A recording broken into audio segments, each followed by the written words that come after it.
Phone check, 1 2 1 2. Well, I hope I sound good, because if I don't, I still do. As if I told us to. Passion public service announcement. Passionate. Let me tell you something. So what is this Passion PSA podcast? Who am I? Well, they call me Passion, short for passion, no last necessary. Why is there no last name necessary? Because the first name says it all. I am Passion and all that embodies. What do I do here? I give you the life coaching that you know you need, but don't enroll yourself in. When did I start? Actually, 2017. I'd leave a PSA on my Instagram regarding something I'd observed, and now we've evolved to this. Why do I do it? Why not? If even one person is able to take away one thing that changes their life, someone else's life, or changes the world for the better, then I've done what I was charged to do. So come on in, sit and listen for a while. There's something here for everyone at the Passion PSA podcast.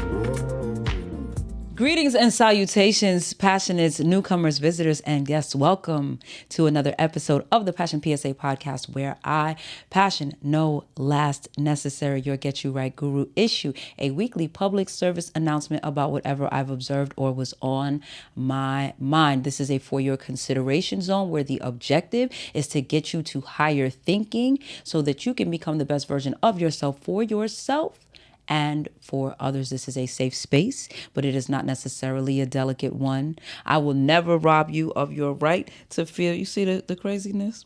Listen, I'll never rob you of your right to feel what you feel, the same way I won't sugarcoat what it is I have to say.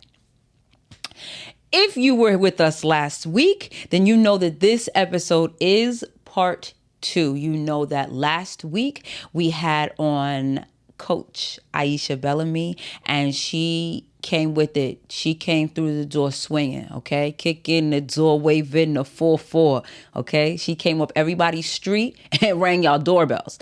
And this episode, this installment, this half won't be any different. So I'm not going to belabor the time. I'm going to jump out for a minute. I'm going to jump back in with the affirmations. We're going to jump right into the episode, and I will see you thereafter. Boundaries are healthy. My boundaries do not require agreeance. My boundaries do not require acceptance. My boundaries are for me. I remove myself from unhealthy situations as an act of self-care. In healing from victimization, I am careful not to become the victimizer. I uphold the promises I make to myself. My word is my bond. I am unlearning and learning anew. I create new agreements intentionally. I create better agreements intentionally. I stay open to learning and consistently forge ahead to higher heights. Ever forward. Ashe, ashe, ashe.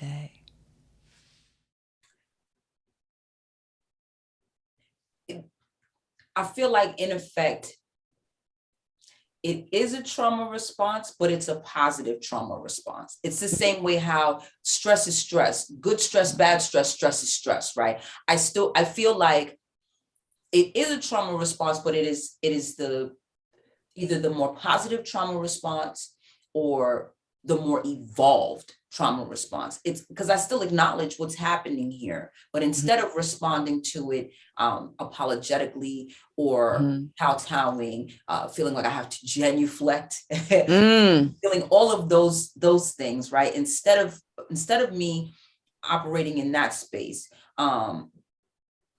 if I back away, I'm not backing away out of fear. I'm backing away because I am now allowing you the space to be you and protecting the space where I am me. Yeah. Yes. Yes. That's superbly important that we identify that we put a title to that this is not me running away. I'm backing away. Yes. I'm giving you the space to be you, and whoever you need to be and whoever you want to be in this space, very much God bless. But I'm also protecting the space where I am, because in this space, peace resides. That's right. And I like peace. Mm-hmm. And you come in with chaos. Mm-hmm. And so here's the boundary line. Mm-hmm. And you can't come across the boundary line. Mm-hmm. So now, that one's interesting though. Who's the boundary for? So then that's the question. For me, the boundary is for me. Mm-hmm. You wanting to come into my space with the chaos, let me tell you what's going to happen. I am evolved enough to recognize the issue, but my temperament, my temper is not evolved enough yet for me not to flex on you if you keep pushing my buttons.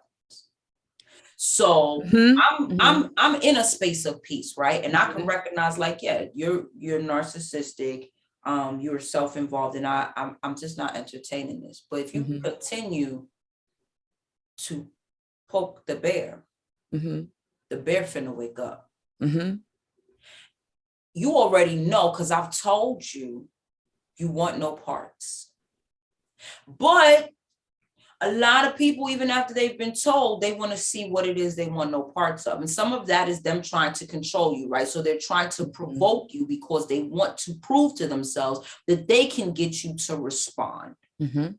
Some of it is, I just want to see what the response will be. And then it's all fun and games until they realize this is a switch you never had control over. So while you thought that you were the one that flipped the switch, it was me that decided I didn't want to be in control anymore. Now I'm ready to go off. Now I'm clapping you, and I'm clapping you from sun up to sundown, and I'm not finished until I'm finished. And I might not be finished for a couple of years.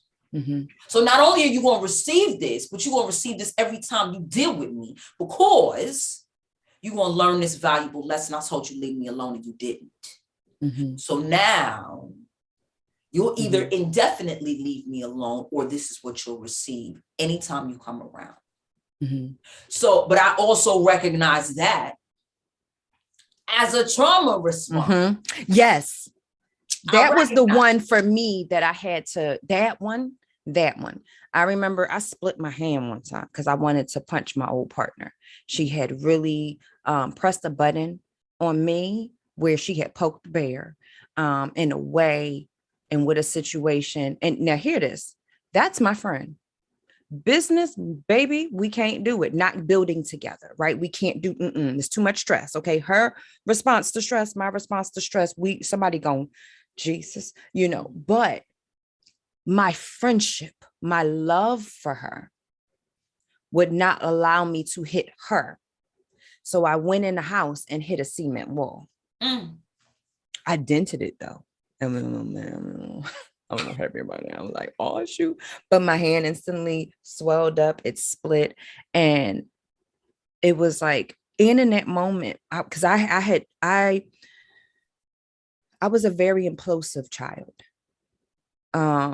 Very implosive. I was never explosive at people. It all went, I was inner. Everything, I'm a Cancer. I take it in and I used to absorb it as my own, no matter the burden, no matter the stress, whether it was my own traumas or someone else. So it created this implosive response in me.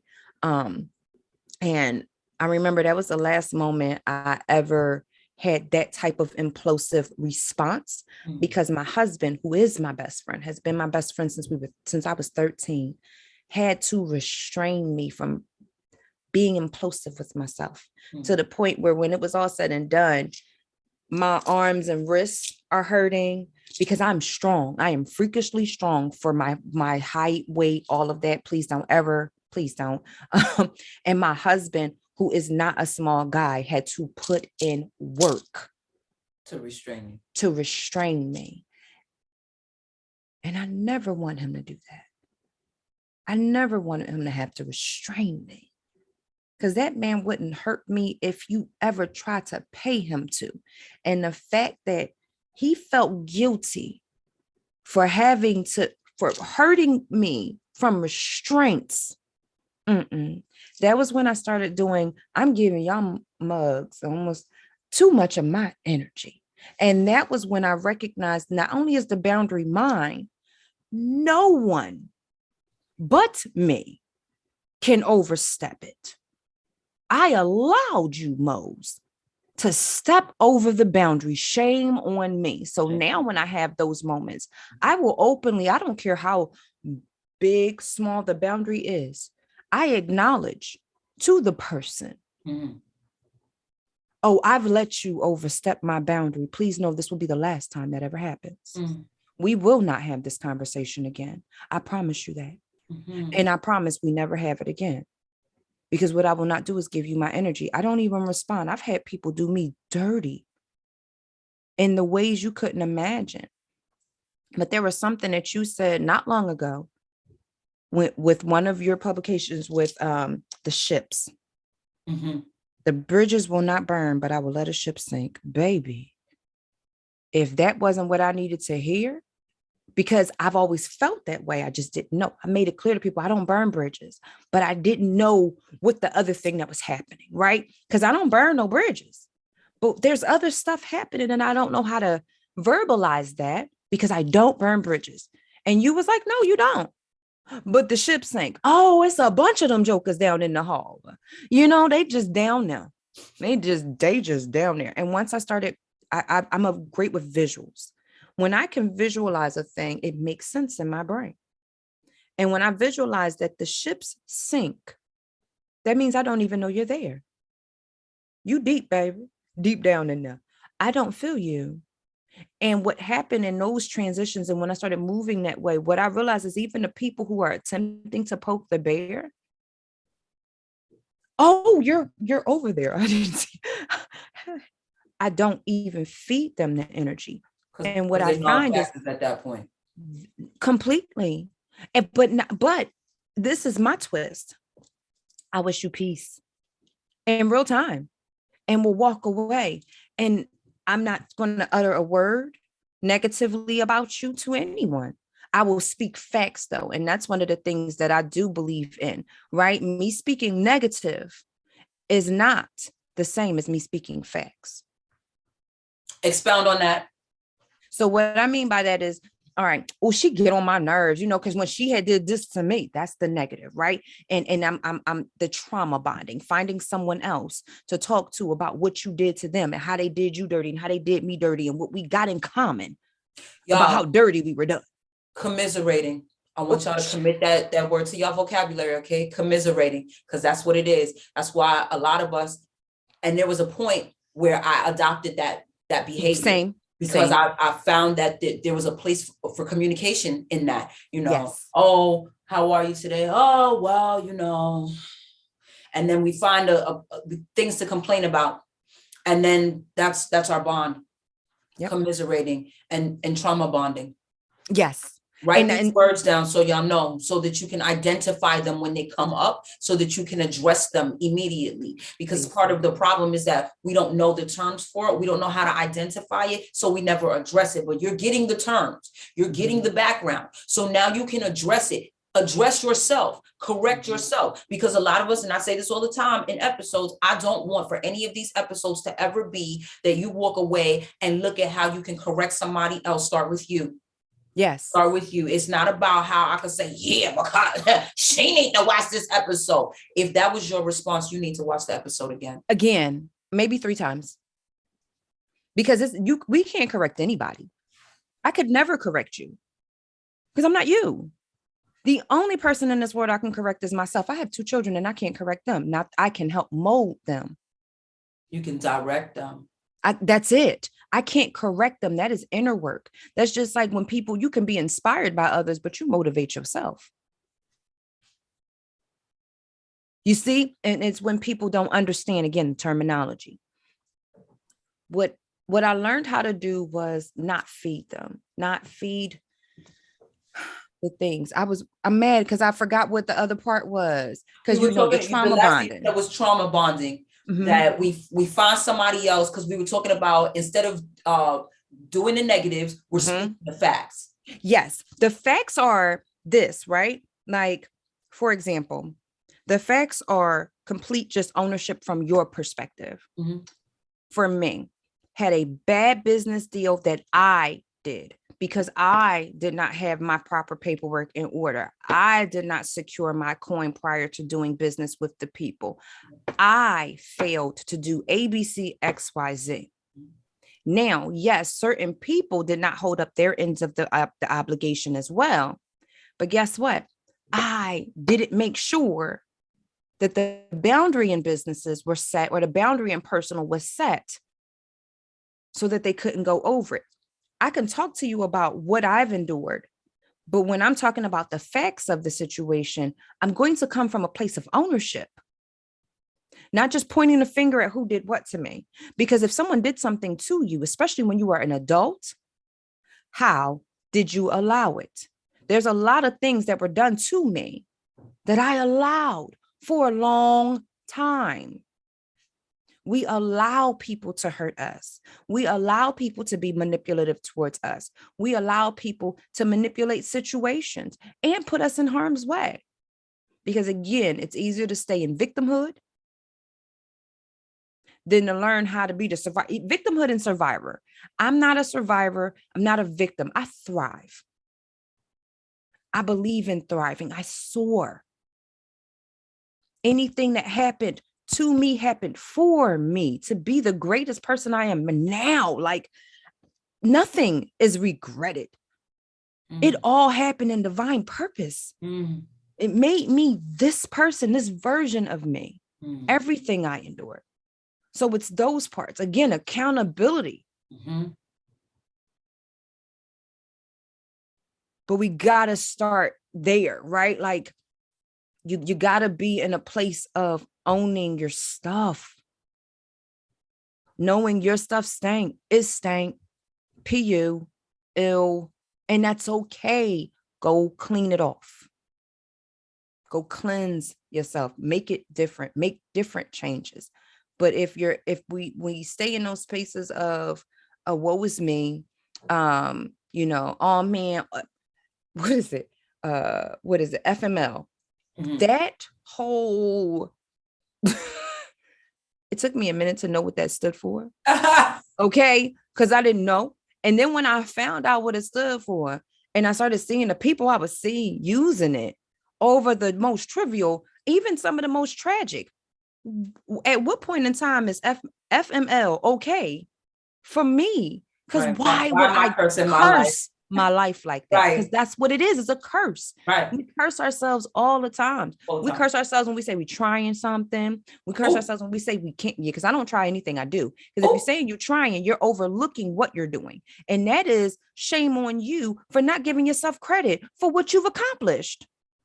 And as this lady stopped talking my business, and she just going to insist on talking my business, she's going to put me all the way on Front Street. Oh, okay. Well, that's what you came to do, sis. Okay. I'm taking. Dang. Can't talk about business. It's fine. It's okay though, because I remember when, like, no, for real, that's that one. The words, I have a thing where I will pop my mouth. Give yourself a bow. I will. What did you? And oddly enough, my children helped me because I instilled these habits in them. So when they catch me, say, my daughter turn around, Mom, what you say? You said you're trying. I'm like, oh, nope, I ain't. Boop. You right? I'm doing. Mom is doing. She's like, that's right. We're taught to say these words. We grow up saying these words. We are even taught in school that they are okay to say. We're taught in school that's what we're supposed to say. Yes. Actually, yes, very much so. They're telling us that that's what we're supposed to say. It's the programming of it. Exactly. It's the conditioning. Absolutely. And then you hit these 21 plus years, right? And now you're 21 plus, and you're now responsible for unlearning. And so the thing has been for the last couple of years, unlearning and relearning, right? And a lot of people have adopted that. I don't want to relearn. Hello? I want to unlearn, baby. And learn anew. Hello? Baby. Unlearn, yes. And learn anew. That's it. I don't want to relearn the thing. Because that means I'm learning the same thing over. Cycle, I want to learn anew. I want to learn something different. So that's why I stop at unlearn and relearning. So that's the thing. That's why I have I stop at unlearn and hear this. No shade, because you might want to fix the whole program of it. But yes, unlearn and period. Just like I am doing, period. I am, period. I believe in putting the period at the end of the sentence instead of letting it be a run-on, because we've been taught to have these run-on sentence type lives. And I believe in the period. I will place a period. I am royalty, period. There's nothing else behind that. I am opulent, period. This is going to be so easy for me to be able to because he giving me all of those snippets like, yeah. I knew you was going to do this to me. I'm so grateful because sis, you said we've been programmed to live these run-on lives. Like, you gotta speak. No, think about it. Like, especially if you came up in hood, you brown and black, you are minority, you live in poverty. Your life has been designed to be a run-on sentence. Of dribble. To have just making no sense. And just do it. Nonsense. That's it. You talking Put a period behind it and stand on that, right? Like, if you recognize you're living that run-on sentence type of life, go restructure it. Restructure your paragraph. It's no different than school. We learned how to structure a paragraph in school, how to stop the run-on sentence. That's part of the problem, is that when we actually get down to what people are learning when they're in language arts, right? Remember when it was language arts? I do remember when it was language arts. Right. Now it's English. Yeah. It should have stayed language arts because using the language is an art form. An art form. Yes, it is. Okay. I remember home ec. People are poorly spoken. They never learned the artistic value of using language. So they can't even get into the deeper parts. They don't know anything about the spell casting. That's too much for their minds. Mm-hmm. Okay. And I wanted to go a step further with what you said. Use your period. Also, when people come and they're saying things to you and they're speaking over your life, even if you don't do it out loud, you need to challenge what they're saying within. When somebody's saying, we all, no, that's you. That's you. That ain't us, because I ain't in that us, okay? We ain't doing nothing. That ain't my life, beloved. My life don't consist of them problems, okay? My life consists of this. So you want to deal with that on your own. Okay. When somebody says, well, you this and you're trying, I'm doing. Don't let them speak it over you. Mm-hmm. Challenge what they're saying. And if they saying, listen, they trying to argue you down, no problem. You have that conversation within yourself. Mm-hmm. I just was watching, what was I watching? Probably Social Proof Podcast. Mm-hmm. I know I was watching something and it was saying that one negative statement being given to you, maybe it was it Grant Cardone? I don't know. I was watching somebody. One negative statement being spoken to you requires 17 positives to undo the impact of that one negative. Mm-hmm. That's a lot. Mm-hmm. So you got to be constantly pouring positivity into yourself. So you already in a space. This is why we start the episodes with affirmations. This is what, because whatever we talk about, it might get a little rugged in here, right? I might hurt your feelings. So if you were already here and now I hurt your feelings, now you here, now you big mad at me. But if I brought you up here and then during the course of the episode, you ended up here. Well, baby, you ended up here. You still pretty high on the totem pole versus you being here and ready to set something on fire. Mm-hmm. So I'll take it. Let me get you to the highest frequency, because even if we come down a couple vibrations, we still in a higher place than if we started in a low place to begin with. Now we're in the most base of space. Mm-hmm. But you got to be challenging what people are saying to you, whether you feel like engaging in the argument, because I'm going to tell you right now, Passionists, if you are engaging in the argument with people who insist on being right, because this is the norm, this is the standard, this is what everybody else is doing. So this must be how it's supposed to be done, because everybody generations past have done it and everybody around me is doing it. So I'm gonna keep doing it too. They want to speak these negatives over your life and don't feel like they're doing any harm. Oh, I say it, but I'm just joking. Well, your subconscious can't make the differentiation. Okay, I'm not allowing you to subject my subconscious to what you, I was just joking. Keep your jokes. I'm not entertaining. You're not a comedian. Okay. Don't quit your day job. Facts. So 2 things, because you just said something about the pouring into the self, right? Everybody secure the bottoms of your cup. Say that again. Secure the bottom to your cup. We tell people to pour into themselves all the time. And what they don't realize is there's no bottom on the cup, barrel, whatever it is you're pouring into, there's no bottom on it. So when we're pouring in and it's going straight to the other people, because that's what most people work from. They work from a place of deficit. They getting the information. They're around in the right circles, all of that stuff. And they're trying to figure out how come it's not happening? How come this isn't changing? How come that isn't changing? Because you did not take a second to secure the bottom to your cup to make sure that people are receiving your overflow only. There's people who are receiving what's for you because you're allowing them to, because you're not doing the inner work. I am so grateful for the space that I'm in restricts me in this moment. Okay. Because the way I would get up and run all up and down and shout. Okay. When I tell you that it is like, there's so much energy like running through my hands right now, just based on what you just said. Like, you got to secure the bottom of your cup, because what's pouring in is pouring immediately back out. Sis.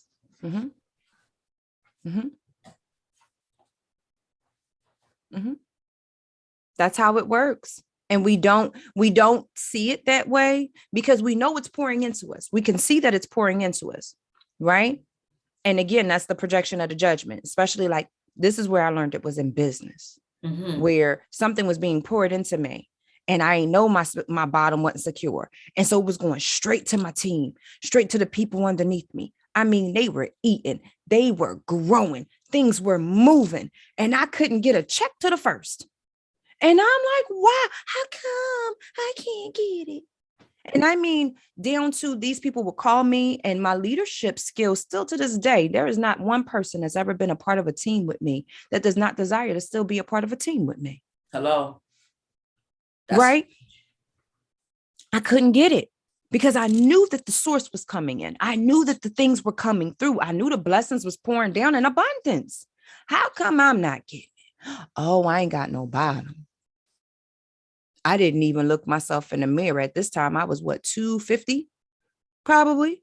This was around that 250, between 235 and 250 pounds. Was cute, thick too. Girl, wasn't I was looking at the pictures. You was real cute, thick. I was Kurt. That's another thing too. People, Aysha was always skinny as a child, right? I got thick because of injuries and medication. I used to take 32 pills a day. Yeah. And the side effects that I received were a lot.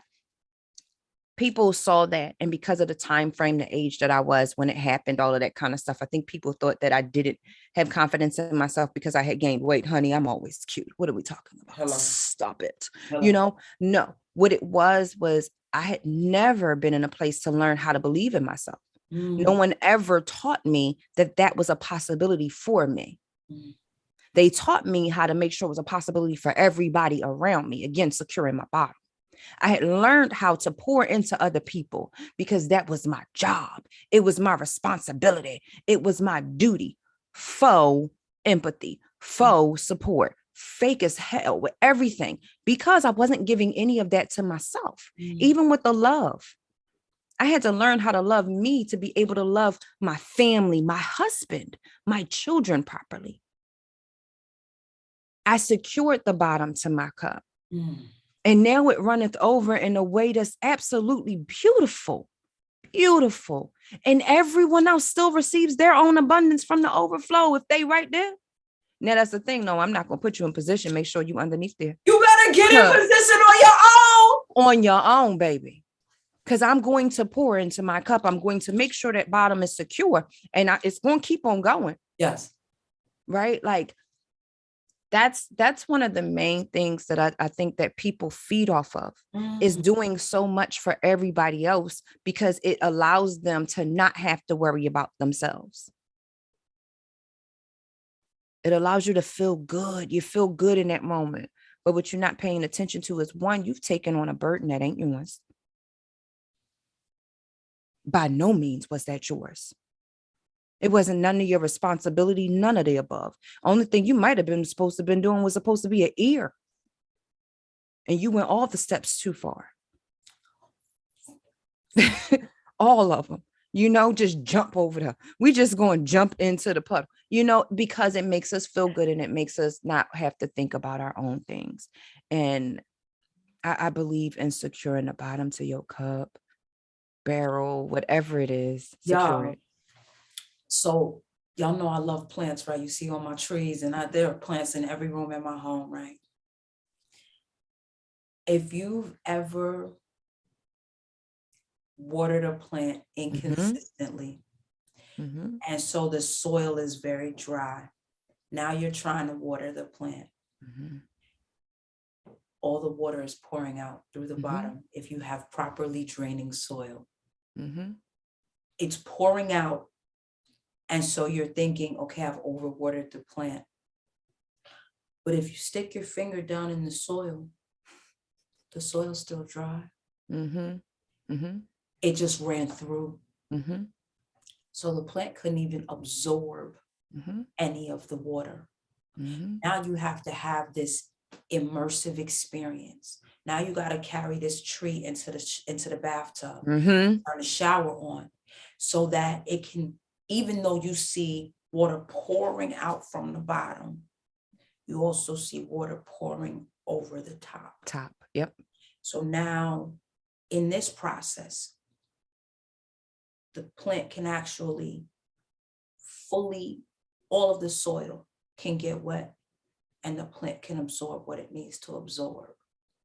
And then whatever runoff from the bottom, that's okay. And the overflow from the top, y'all can have, because I got what I needed. Yep. First. Yep. That's an important distinction to make.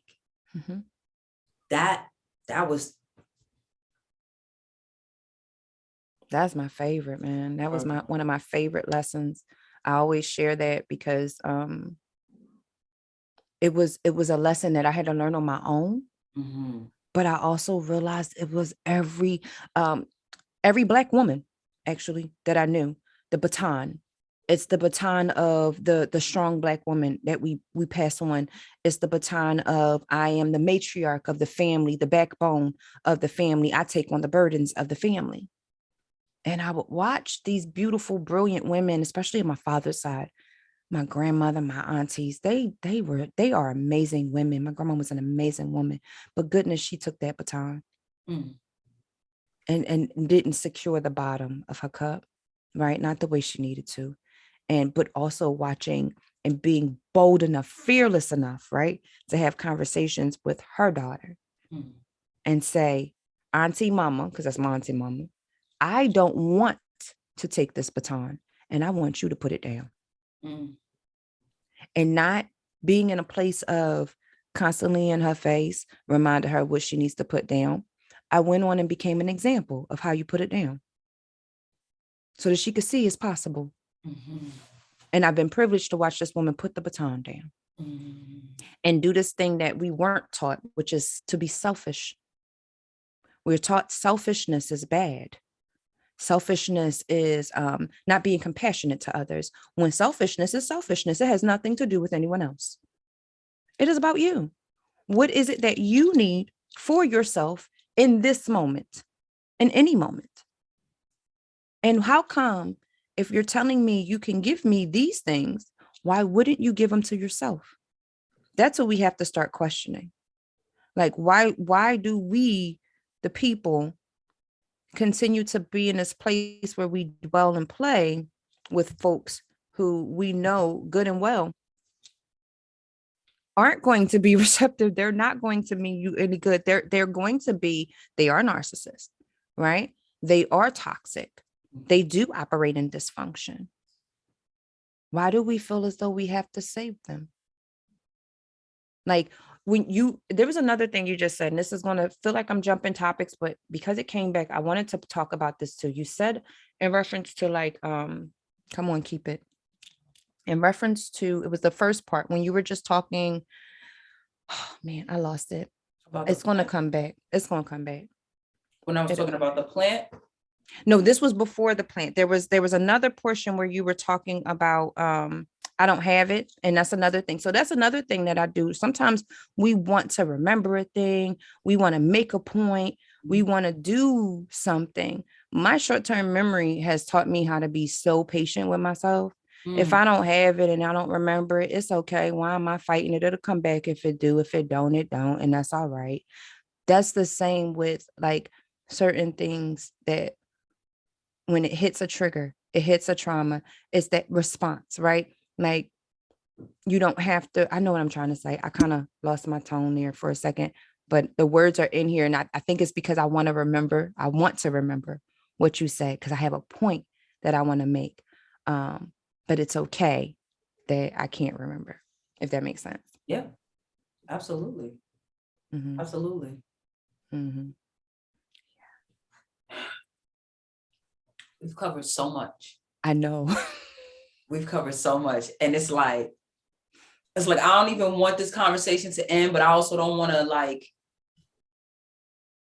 I don't want to go too deep, because we'll be sitting here for hours, because y'all, we enjoy each other's company. We do. We do. So we will really be sitting here for hours, and this episode will be a whole season long. A whole season. That's the part. That's probably what we need to be talking about, is what we need to work on together to put some stuff together, because there are I do believe that there's a lot of conversations that need to be had that are not. But I also know me, child. I know that when I'm getting on my platforms, I'm going to be, Well, so then there's different behaviors for different, spaces, right? Mm-hmm. Because my conversation with you off camera, amen. Amen.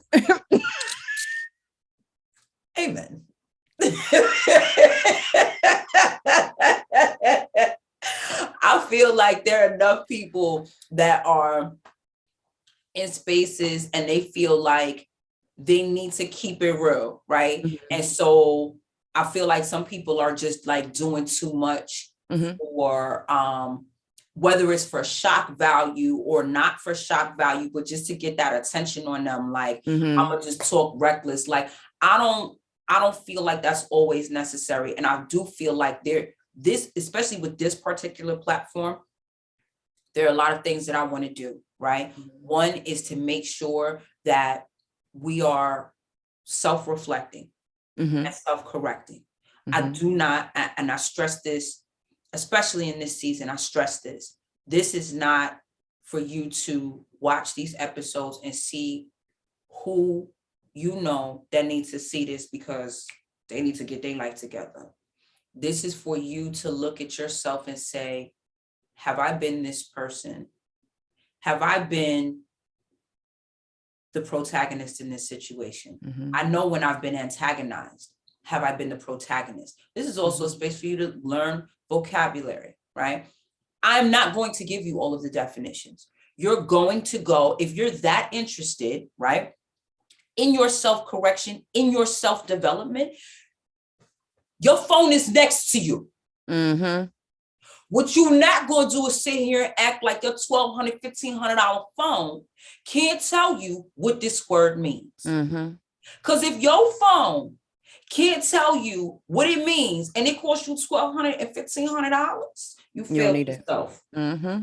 because that was a poor investment of your money. That's the least your phone should be able to do. Make a phone call, send a text message, and give you some definitions.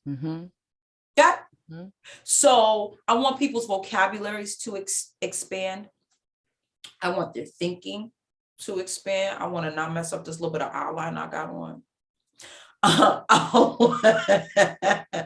want their thinking to expand. I want them to operate from the space of being able, not just being able, being comfortable in speaking with people across many different platforms. We're comfortable speaking to our peers, our cohorts. We're comfortable speaking in the vernacular. Too many of us won't go any further than that. We hear other people do it and we get excited about it, but we won't take the steps to be able to do it. Or when we do the lazy thing. So we just throw extra words into the sentence. Try to sound smart. That's the hood. I'm gonna throw 1,000 extra words into the sentence. And so therefore, and light up all of that. Child. A simple so and a comma. So, comma, the rest of the thought. I want people to get to all of those levels. I could cuss and fuss. Like the best of them. My friends, I have friends who have told me, like, Passion, the way you be stringing them together is it is artistic. Yeah, I can do it. And there's a performative value. However, I just want to make sure that there's at least one dedicated space where I put that aside. I don't feel like it is my ministry to be in ministry in the church. I feel like the most important ministry that you can ever do is outside of the four walls, is to get out there with the people. Aysha. And so this is me being out there with the people. And I want to be able to speak to everybody. I want to be able to speak to the person who feels like, oh, that language is so unbecoming.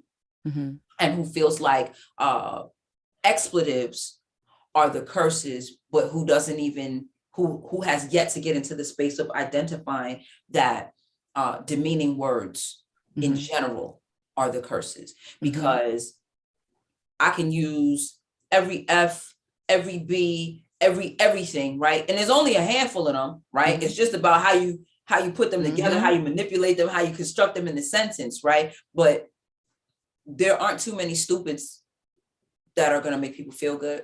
There aren't too many uglies that are going to make people feel good. There aren't too many facts that are going to make people feel good. There aren't too many any critical words. Crazy. Aside, critical words are very difficult for people often to receive. And there are a lot of critical words that have caused many people to be at that place where they can't cope, right? And their trauma response is suicide. Yes, very much so. So we want to intentionally work on the vocabulary that we're using. We want to extend our vocabulary. We want to make sure that when people are using words, that we are clear on what they're saying, that we are intentionally looking it up to make sure that they're using these words properly. Yeah. So, but yeah, no, we could definitely, have an auntie conversation. You already know, child. For me, with everything you just said, I'm here with you with it. The one thing that I've had to accept about myself is that I'm here to trigger people. I am meant to trigger you. I know that. Like I literally have spent 40 years accepting that. Okay. That my mouth is a trigger because it's supposed to. Everybody's comfortable. They are comfortable in what they know, right? Instead of going into what they feel, what is real. And so there's people who cannot hear me if I do say a B, a F, a S, any of those words. But then there are people who they don't even hear the profanity because I only used it a handful of times. Everything else, the other words around it is what they heard. And I've allowed myself to be in a place and dwell, like we all have Like you said, our ministries, we all have our callings and all have our purposes. And I believe that they are all in great alignment. You are in your best alignment with self if you are operating from a place of pure intention. And I know that my purest intention is to trigger. Say it again. You are operating in alignment of self when you are operating from a place of pure intentions. You know your intentions are pure. I'm not here to bring hurt or harm to nobody. So if I say something and it triggers you, give space for it. Because it's needed. It hit something and it hurt. But let's talk about what hurt. Instead of just reacting to the hurt. Instead of reacting to the hurt. That's what I'm here to teach people how to do. Stop reacting to the pain, because that's not going to heal you. It's not going to make it better. It's not even going to make it worse. It exacerbates it. Every time. So you need people like you, the same way you need people like you for sure in this world. You need people like me, and this is the reason why too, because you have the Gary V's who profound in speech and will cuss you, cuss, not curse, but cuss up and down right? The conversation. There's a difference. Again, he will cuss, but he will not curse. Right. I have yet to hear him curse anyone. Right. And it's that's glorified. So for those who cannot differentiate that on their own, break that down for them. What do you mean by he'll cuss, but he won't curse you? So even we're going to break it down to spelling. C-U-S-S, cuss word. You're going to use we say curse, but it's actually a cuss word. It is cuss word. Cursing someone is basically casting a spell with your tongue over them, stating what they will or will not be able to do, stating what they will or will not have, speaking ill in a way over a person. Oh, you can't do a thing. Oh, you're stupid. Those type of words. You're fat. That's cursing someone. You a failure. I would much rather someone cuss at me, use profane words at me versus curse me. Just like my favorite one, the B word. It ain't the B word people know. It's busy. Don't call me busy. Busy is stressful. Busy is chaotic. Busy lacks organization. I am productive and I operate from a place of productivity only. That's where you thrive. And being bold. Aysha, thank you. You said something earlier about cursing. And one of the things you talked about was the fact of being bold enough to correct the people. Want to know how bold I am? I am bold with Black people when they talk about what Black people can and can't do. And I speak the positive over my people. Black people are royalty. We are great. We are phenomenal. We are this, we are that. I no longer will take part in cursing my people. Not if I say I'm going to be a part of the solution. You can't walk both the lines. You can't do that. Directions at the same time. And I've always been the one to take the road less traveled. I like it that way. It's peaceful. It is peaceful. I will forever be fearless and I will forever trigger people because we need it. You are right. We need the people who are going to be bold enough to stand up and say, no, I'm not accepting that. Not just for myself, but for my people. And yeah. I had to get that one. I remember I knew it was something in there and I'm like, because it's very important and I could feel that one because that is one of the things. I literally just did that the other day. I was talking to a king and he's like, nah, beloved. He was in his bag too. And he's going in and he said something. He was like, because people, Black folk always want to be this, they want to be that. And I said, no, I actually believe different. Because again, if you're telling me that we have this power that I know we have, then that and it lies here. I cannot allow myself to agree with you with what we as our culture does and does not have, or what we lack, or what we'll never get. And this is why it's the crabs in the barrel mentality. We do not have crabs in the barrel mentality. That blasphemy. I won't speak that. Now, if you yourself have crabs in the barrel mentality, then please speak for yourself. But Black people do not have crab in the barrel mentality. I operate with a bunch of them that are here to lift me up, not tear me down. So next, you know what I mean? And being bold in that.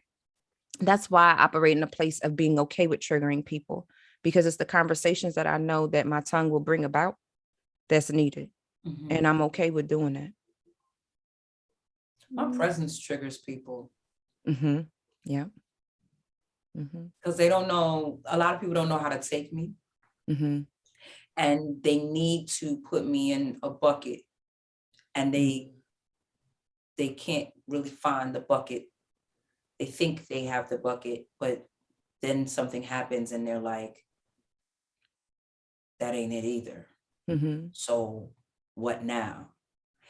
And it disturbs the hell out of them.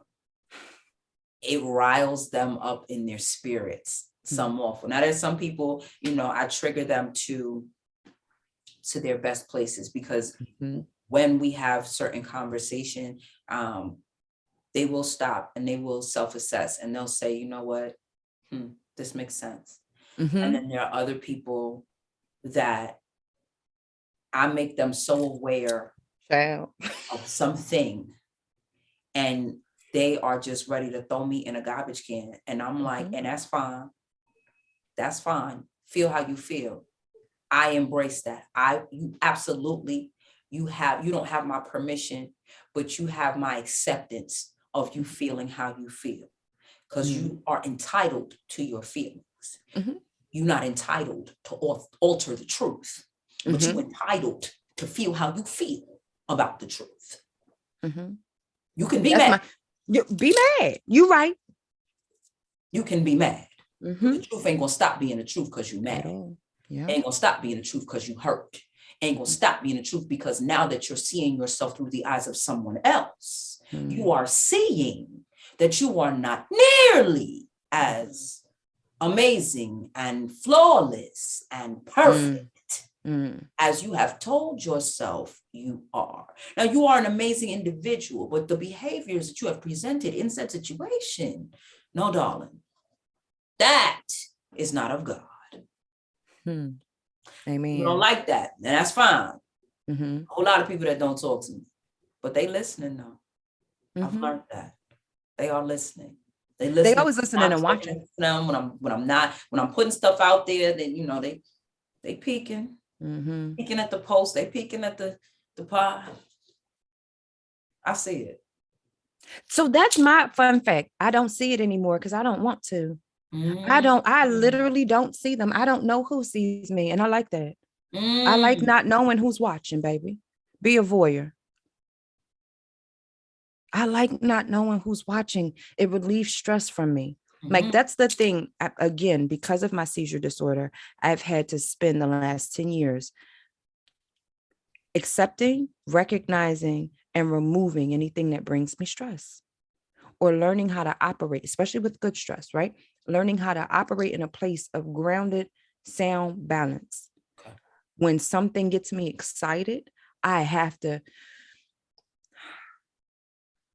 belly breathe, bring it down. This is great. Aysha. Now, what else am I doing? Because I had this counselor when I was in WTU, Warrior Transition Unit. It's where they send the broke soldiers when you come back from Afghanistan. I was medevaced out of country, so I didn't come back regular like everyone else. I came back through a whole fun process. And I had this counselor, man, Mr. Hubbard. I called him Papa Hubbard, right? Because I never remember Mr. Hubbard. He was a Black Santa Claus. I don't care what nobody say. I wanted to sit at Mr. Hubbard. I wanted to sit in his lap and just hug him. That was like my Papa Bear. And it was because he just was so calm. And that was his job. And he told me one day, he said, do you know what the objective of life is? I was like, no, because I mean, no matter what he said, I was here, me and my husband. And I'm like, no. What is it? He said, to distract you. So you choose your distractions. And I've been choosing my distractions wisely ever since. So I choose not to be distracted on who's looking at me. Continue to look. I'm glad you're looking. I hope that you pick something up, baby. I promise you I do. I hope you pick something up and you're able to apply pressure to whatever gym, whatever it is. But I no longer can allow myself to have space to see who's looking, because my mental capacity, which is most people, I tell people all the time, once you get to know me, use me to assess your situation. Because I'm a great determined, like I'm that sensitive of a vessel. You'll be able to see. I don't do anything differently than you. It's just that how my body reacts to the things now because of the amount of stress that I've endured. Mm-hmm. So because it will react in these seizures, I can't worry about who's looking at me, who's not, who talks to me anymore, who doesn't. That's why there's people who have removed themselves from my life that I never removed, because it ain't personal to me. I am giving myself the ability to positively distract myself. And that's because that's the objective of life. And I am allowing myself to dwell in a place of thriving and productivity. And that means movement. And that movement may be while you're deciding to be still. That's okay, baby. Be still. I'm moving. I am in constant migration. And that's what I understand about life. You are constantly migrating until you leave this joke. Actually, you don't leave. You are set loose into the ethers in my book. You know? So like, I'm in migration. I am not gone yet. I'm supposed to be in constant motion. Supposed to be in constant moving, evolving. It is not my fault on who doesn't understand that for themselves and takes offense to what I'm doing for me. I don't, and I can't have space. And that's what I look for. And I speak for everyone. Who cares? Who cares? If you see me, you see me. If you don't, you don't. That's all right. I see you. I acknowledge you, but I am not paying attention to you, not unless you choose to have me, and unless we are evenly yoked in the ways of energy exchange. That's another thing too. I don't dwell in any places that deplete from me. I don't do the emotional leeches anymore. I can't. That's for my mental health. That's my boundary for Aysha. And I believe that should be people's boundaries for themselves, because sometimes we need that.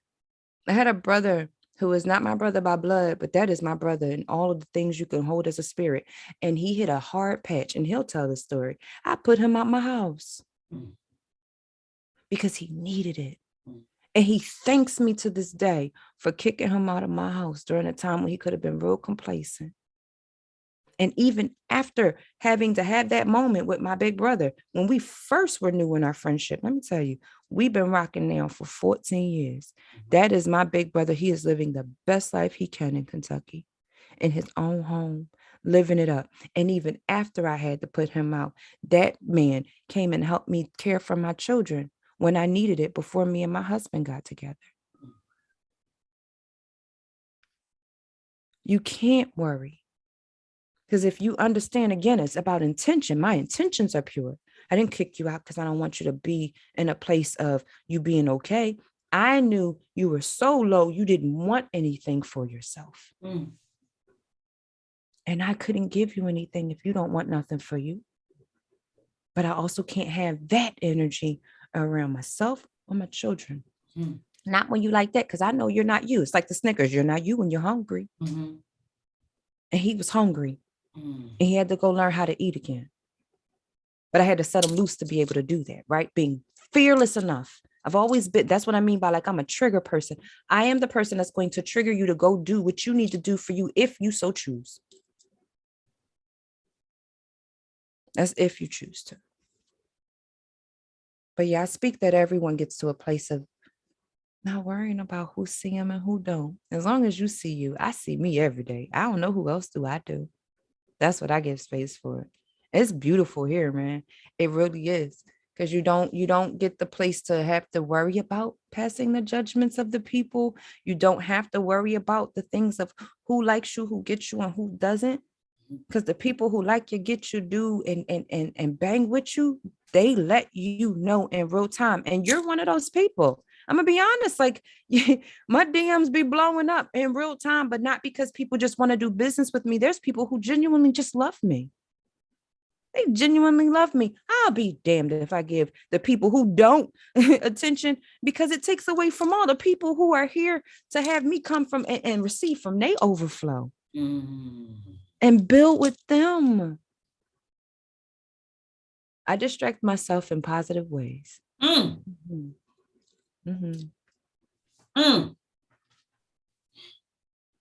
This was so good. It was. It was good. I don't even have anything to say. I'm just sitting here taking it all in. It's good, sis. I'm glad that we were Express able, like, myself in seriously. positive ways. Yes. I hope they ready for your next season. I'm ready for it. Aysha. I'm ready for it. I'm excited. I'm excited. I'm excited. I look forward to everything. First of all, I just watched something the other day, and sis said, 2022 will obey what you say. Aysha. Yes. I received that. Because that's not just a reminder. It's a command. 2022 will obey what you say. So going into 2022, I already knew what it was that I sought to achieve. I knew what it was. I knew what steps were going to be required.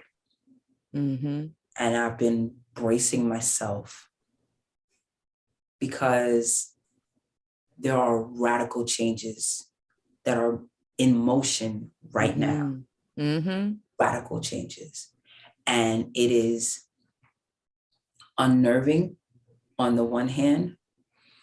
And it's exciting on the other hand, because 2022 is the year I'm taking a chance on me. I've taken a chance on a lot of things that weren't good. They were bad decisions. Like, I took a chance. I've taken some chances with my life, child. Like, whoo, that was not a good idea. But this is the year that I'm taking a chance on me. This is the year that I am believing everything that I've been speaking in terms of my ability, in terms of my gifts. This is the year where I step aside, right, from complacency. I'm stepping out of complacency because, and that's either going to be a PSA or it's going to be an episode, recognizing that often the comfortability is not comfortability, it's complacency. I'm stepping out of the complacency. A paycheck seems comfortable, but it's not comfortable if you hate the job. It's not comfortable if you resent all of the hours that you have to give towards this job. And when you think about it, you're only getting paid 8 of the 12 hours that you're actually having to give it, because you got to give it either an hour for commutation and an hour to get ready, and then an hour of commutation and an hour to unwind. So out of 8 hours you get paid for, there's 12 hours that they get to take from you, but you're only getting paid for 2/3 of it. It's not comfortable if you're staying there and you're coming to these realizations. It's complacent. And so I'm stepping out of the complacency. I'm taking the necessary chances on me. Worst case scenario, I can always go back. But I'm not. I'm not. The direction I'm headed in is, when you watch the adventure movies and they're on a path and they're running and it's like everything is closing in behind them. So there is no turning back. That's the Indiana Jones moment. Yep. Yeah. The walls are closing behind me. So it's like, I know I'm on the right path, because as I continue to move forward, the opportunity to turn around and go back is removing itself. So I can only go forward. But where I'm going, where I ultimately will land, it's like, well, why would I want to go back? That part. What's over there that's so appealing? That part. Being bound, being miserable, being complacent, operating in spaces where I'm dealing with people who we don't match intelligence quotients, we don't match emotional quotients, we don't match spiritual quotients, like we don't match maturity quotients, like we don't match. This is beyond being unequally yoked. I don't belong here. Why would I want to go back? So that's where I am. And I believe that season 2 will demonstrate that. And the steps that I'm going to be taking, that I'm going to continue to take throughout the season, will definitely prove results. So by the time we get to season 3, it's going to be like, girl. Ooh, girl. Yeah. That's what I'm waiting for. That's what I'm here for. So yeah, so I am ecstatic about it all. I want to wind down. I want you to, out of everything that you said today, and you've said so much, this is definitely an episode that people need to watch a couple times. I want you to pick 3 to 5 key points. If y'all didn't walk away with anything else, these are the 3 to 5 key points I want you to walk away with. Go. Be kind to yourself. Understand that judgment is a projection. Yes. And when you're judging others, you're actually judging you. So if you recognize that, you won't do it. Secure the bottom to your cups. That comes in with the being kind. I promise you, it happens by default. As Papa Hubbard would say, the objective of life is to distract you. So allow yourself to be distracted positively, right? And let the distractions make you feel good, not worse. Especially with social media and stuff like that. If it triggers you in a way that brings you depression, remove it. It's okay. We give so much power to these things. I'm trying to think on what else. I think those are the main things I would say. And be who you are. Oh my goodness. Like in a ways, what I mean by that is remove the mask. When we were talking about that mask, remove it and get in that mirror and see you, all of you. I don't care what you look like. If you got especially if you have a full body mirror.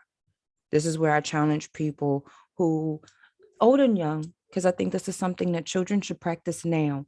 Allow yourself to see all of you. And this isn't about sexual. This is about being intimate with self.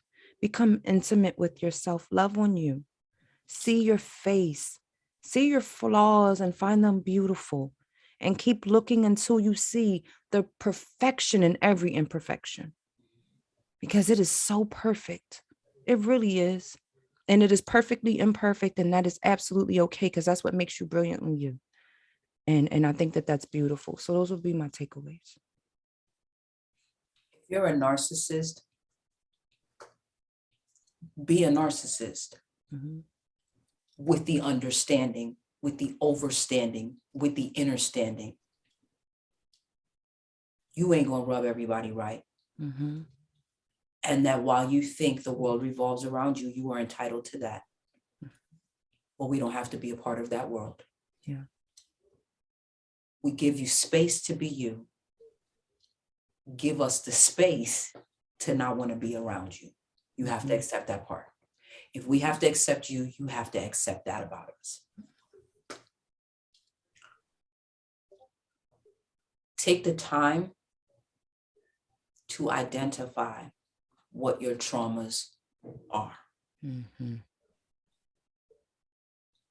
Identify them, acknowledge them, so that you can properly respond when they come up, because they're going to come up. They are going to come up in inconvenient places and times. They are going to come up when you have the least amount of bandwidth to deal with them. If you do the work in advance, it becomes that much easier when it happens on the spot to pivot, to manage, to navigate. Backing away, is not a trauma response per se. For me, it is, but it's a positive trauma response. But it is a protective measure. Yeah. It's backing away. It's not running away. That's right. It's removing yourself. Setting that boundary, that even if that boundary is crossed one time, having the conversation that this is the only time is imperative.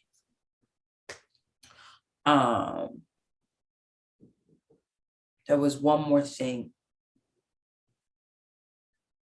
but when I watched the episode back and I grabbed the clips, it'll either be a clip or I'll bring it up in the intro to the next episode. But yeah, I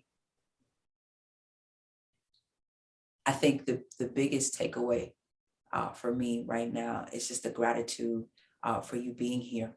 Oh, thank you. Taking the time, because I know that you have a full schedule.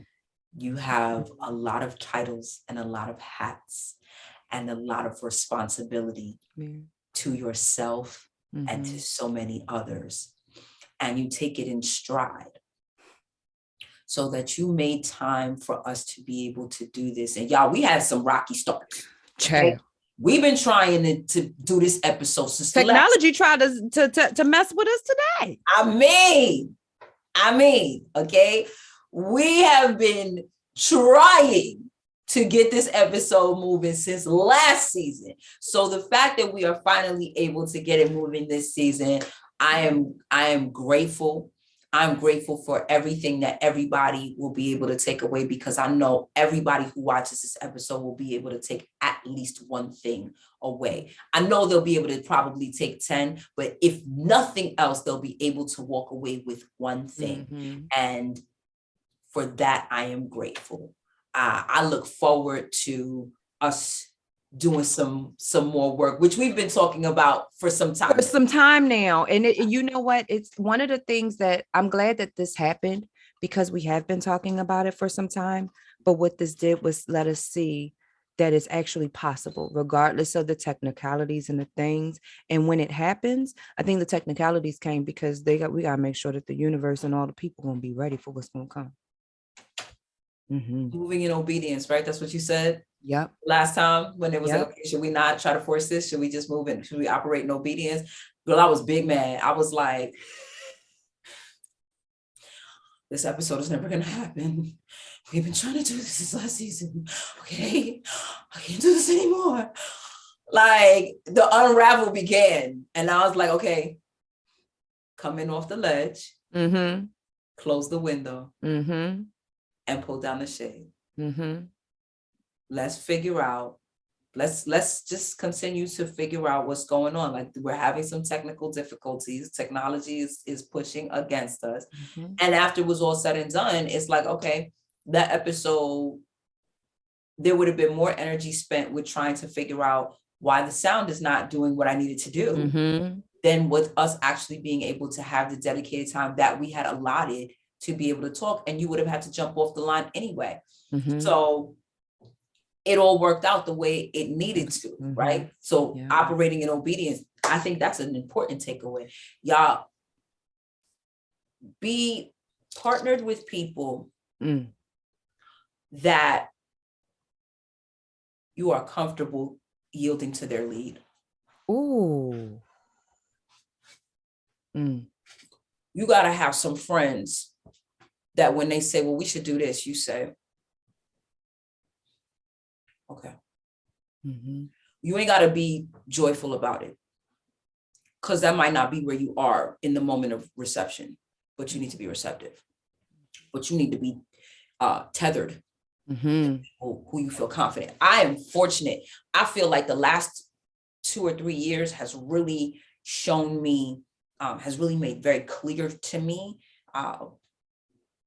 who I am tethered to and who I should not be.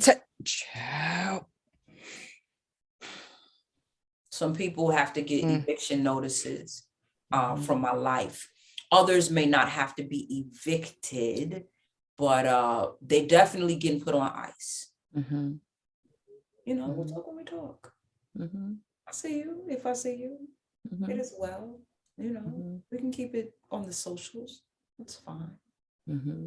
Because where I'm going, there's a certain caliber of person that I need to be in my ear. There's a certain caliber of person that I need to be sending me messages, whether it's in my DMs, whether it's via WhatsApp, whatever kind of text, whichever messaging platform. There's a certain caliber of person that can stay around. And if you ain't that caliber, like, that's not a knock to you, right? I'm not criticizing you and I'm not putting you down, but there's a certain kind of person I need in this space. And so I'm grateful because my connections are very clear. And I'm becoming a lot more comfortable in the connections. And I'm becoming more comfortable in the people who gotta go. Yeah. That one's the part. It's not about the people that are new. It's the ones that we got to clip. And being brave enough to do it. Yeah. That's it. Yeah. And so, yeah, I think that it's amazing because it's like right now, it's like little drops of gratitude, just like raining down around my head right now. It's like I feel like I'm in a private rain shower of just gratitude. I like it though. So I am superbly grateful. Passionate. I hope that you enjoyed this episode as much as I did, and if you didn't, that's unfortunate.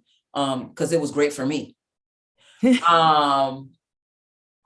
This is Coach Aysha Bellamy.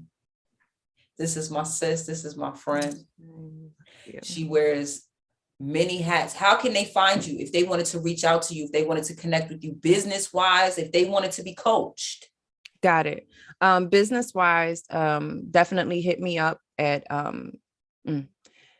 Mrs. Bellamy, all one word, on Instagram is where you can reach me, but you can always email me, Aysha, Aysha, Coach Bellamy @gmail.com.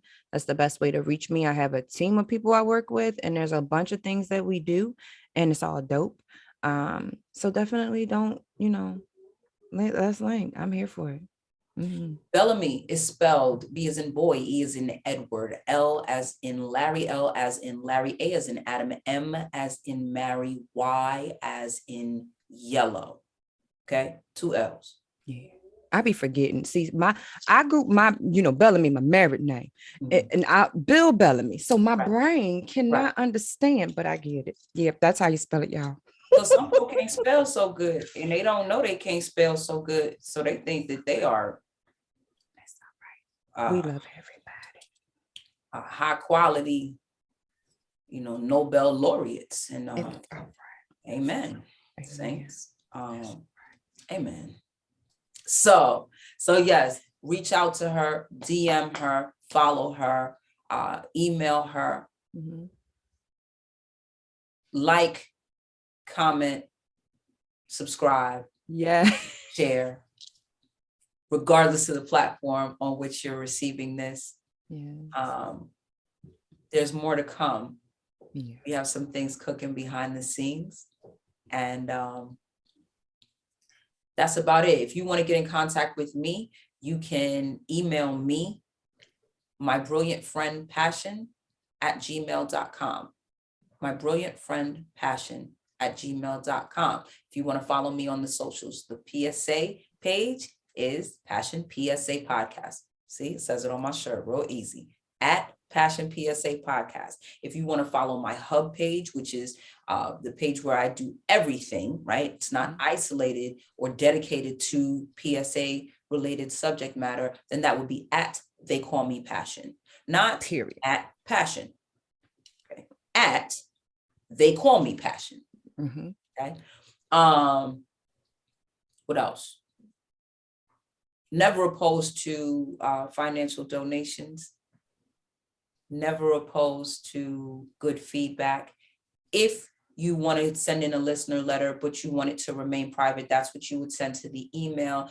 Otherwise, you can comment below the episode, just about on any platform. Remember that this is What One Woman Does Productions and Publications. I am that one woman. I ain't got but two eyes.